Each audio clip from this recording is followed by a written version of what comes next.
bonjour. Chronique littérature aujourd'hui, japonaise un peu bizarre sans forcément relever de l'imaginaire au sens strict, avec Instantané d'ambre de Yoko Ogawa. Donc le titre original est Kohaku no Matataki, c'est un roman traduit du japonais par Rosemary Makino Fayol.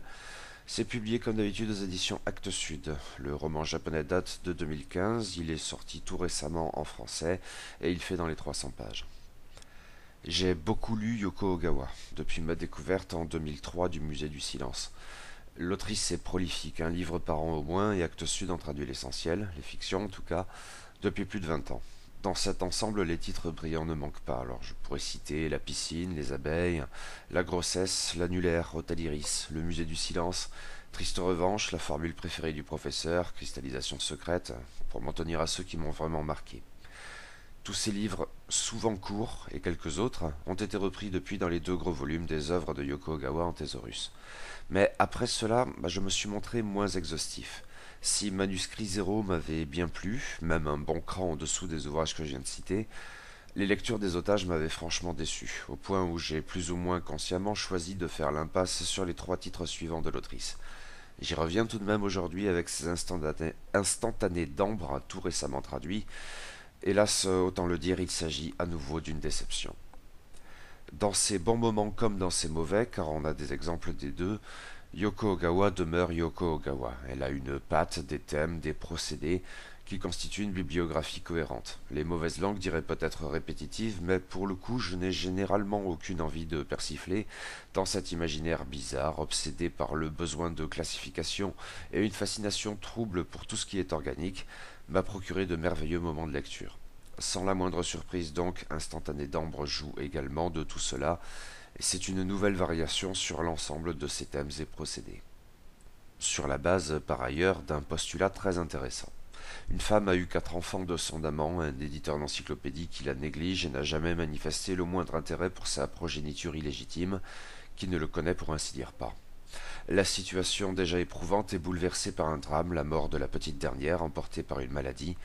Le deuil impossible fait perdre la raison à la mère, qui va se réfugier dans une villa isolée, propriété appartenant à son amant et qui constitue, devine-t-on, le prix de son silence, et elle y séquestre ses 3 enfants restants. Non qu'elle présente les choses ainsi, bien sûr, et elle n'a probablement pas conscience des conséquences de ses actes pour la chair de sa chair, mais elle est obsédée par le chien maléfique qu'elle rend absurdement responsable de la mort de sa fille. Cette créature surnaturelle qui incarne le monde extérieur hostile ne doit pas emporter ses autres enfants. Elle les retire donc du monde. Les petits ne doivent pas franchir le mur de briques, sinon le chien maléfique les tuera. Il leur faut oublier ce monde extérieur qui n'est rien d'autre qu'une menace. Pour cela, il faut creuser l'isolement jusque dans les symboles.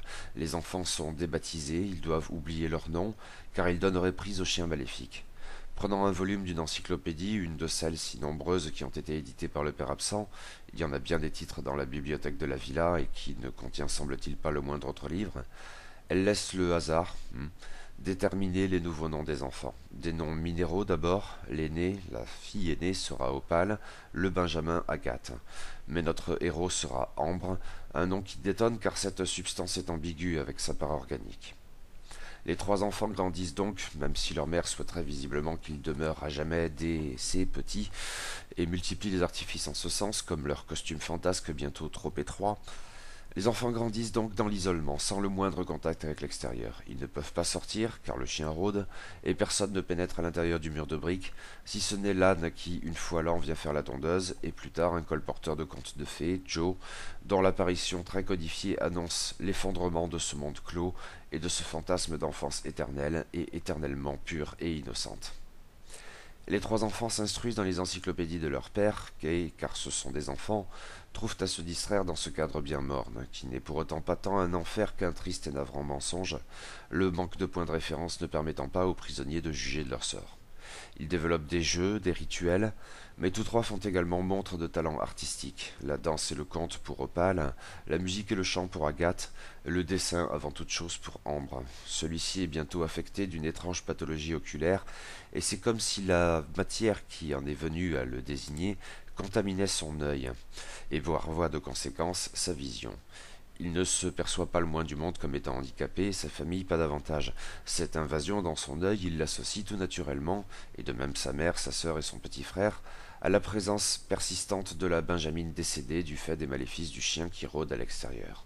Et dans les marges des encyclopédies, Ambre reproduit ses perceptions de sa petite sœur, lui redonnant vie, et constituant de la sorte d'impressionnants flipbooks, ce que l'on appellera ultérieurement ses instantanés.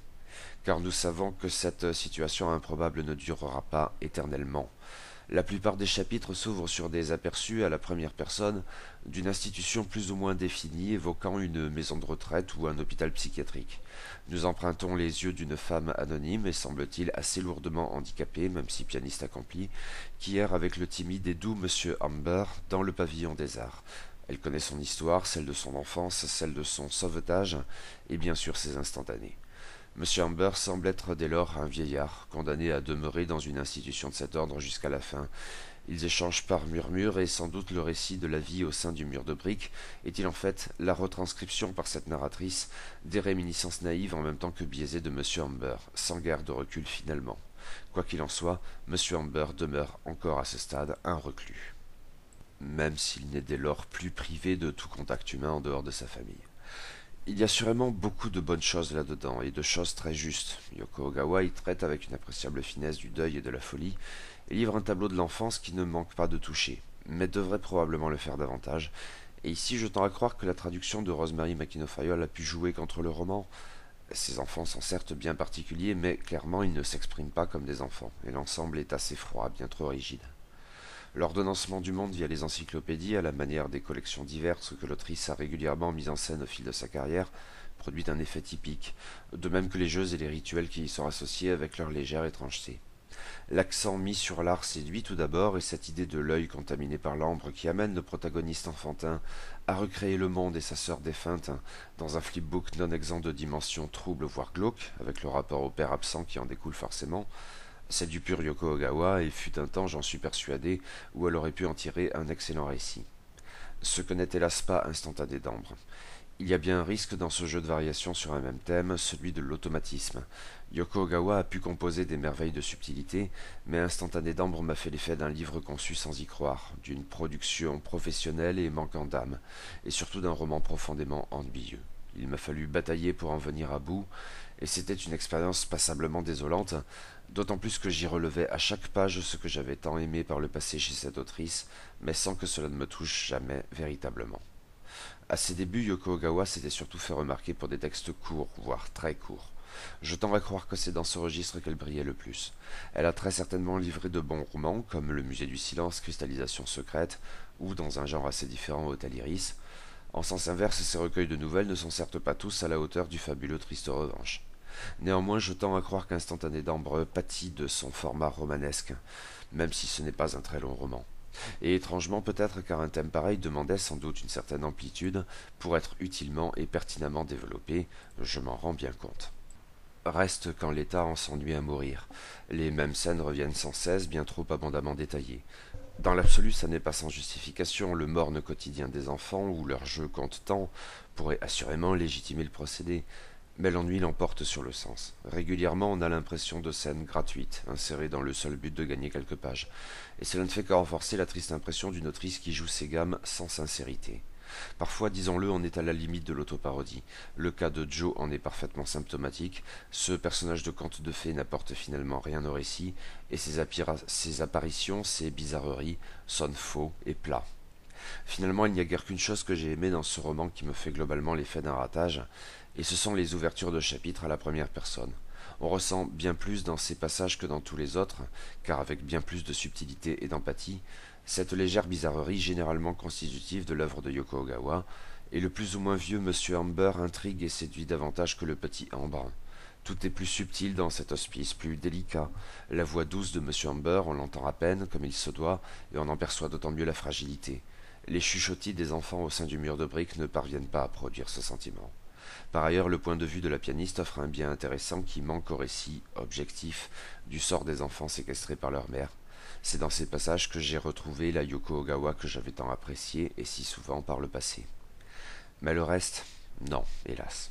Vraiment, j'ai eu la sensation d'un roman automatique, et qui gâchait de la sorte un très intéressant postulat et trop de bonnes idées, ou plutôt d'idées qui auraient été bonnes, avec un traitement plus subtil et plus sincère, éventuellement sous forme de nouvelles. Instantané d'ambre est une déception, oui, et un vrai somnifère. Il m'a cité là, ça me défiait encore un peu plus des productions les plus récentes de Yoko Ogawa, une autrice qui a si souvent fait bien mieux, bien plus subtil et bien plus juste.